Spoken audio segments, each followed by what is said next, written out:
Jusqu'à votre vieillesse, je serai le même. Jusqu'à votre vieillesse, je vous soutiendrai.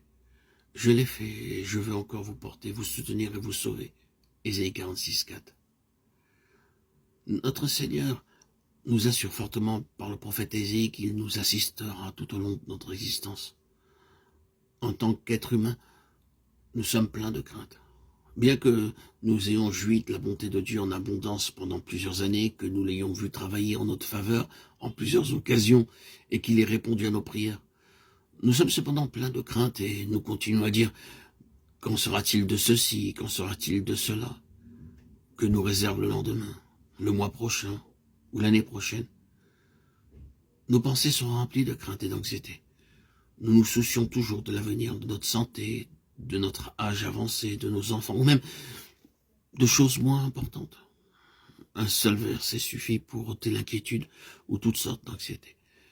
Il ne s'agit pas de paroles humaines, mais des paroles du Dieu vivant et plein d'amour, nous disant à nous qui sommes devenus sa possession céleste, jusqu'à votre vieillesse, je vous soutiendrai. En d'autres termes, je suis responsable de vous jusqu'à la mort. Dieu déclare nous délivrer de cette crainte. Le chiffre 7 dans l'Écriture parle de perfection. Job 5, 19. Cela signifie que quelles que soient nos craintes, nos épreuves, nos afflictions, il nous en délivrera.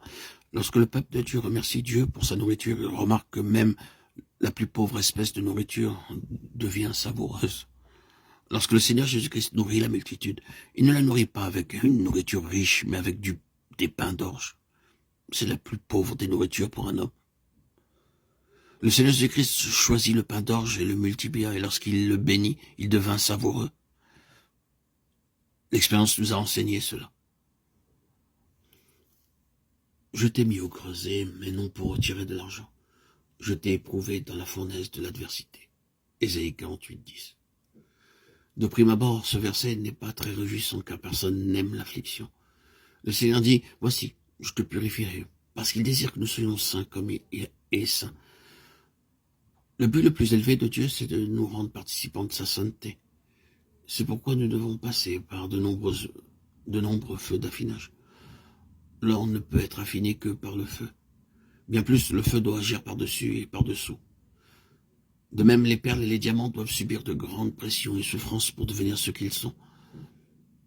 Lorsque Dieu nous choisit, il nous place devant une norme très élevée, car il désire que nous soyons saints, sans tache, ni souillure d'aucune sorte.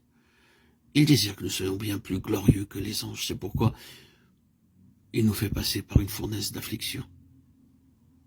C'est ainsi que Dieu nous prépare pour notre haute vocation. Dieu utilise différents moyens, à différentes périodes, pour nous affiner. Mais nous devons tous être affinés selon la méthode seule de Dieu. Alors seulement nous pouvons atteindre la norme de la sainteté de Dieu. C'est par les afflictions que Paul devint un vase puissant. Je ne pense pas que Dieu utilisa quelqu'un autant que lui. Le Seigneur accomplit une œuvre très profonde en Paul. Et c'est à travers tous ces feux d'affinage que le Seigneur le purifia et lui enseigna beaucoup de vérités profondes. Tout d'abord, le Seigneur l'emmena au désert et à travers toutes ces choses, Dieu put déverser en lui des révélations et des mystères divins.